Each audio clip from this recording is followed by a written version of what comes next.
Ọ̀rọ̀ Ọlọ́run làgbà. Ogún ni, ìní wa ni. Nínú rẹ̀ là ń ṣayọ̀, nínú rẹ̀ là ń kọrin. Ní Sáàmù ní pé èyí ni orin ìyìn ní ilé àtìpó mi.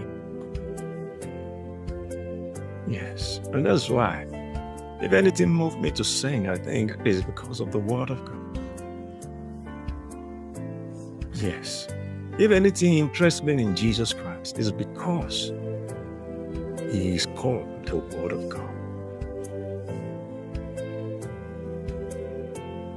Ìwé Hébérù ní ìpìlẹ̀ rẹ̀ ó sọ wípé ní Ọlọ́run láti ìgbà láíláí ó bá àwọn bàbá wa sọ̀rọ̀ nípa àwọn wòlíì, ṣùgbọ́n ní ìgbà kẹyìn ó fi ara ọmọ rẹ̀ kan ṣoṣo ó ló fi bá wa sọ̀rọ̀.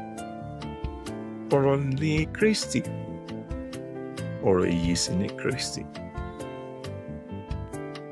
Jésù ní ẹni tó bá létí kó gbọ́ ohun tí ẹ̀mí ń sọ. Ọ̀rọ̀ ẹni tó bá létí kó gbọ́ ohun tí ẹ̀mí ń sọ. Nínú rẹ̀ ni ìyè wà, ìyè náà sì ni ìmọ́lẹ̀ aráyé.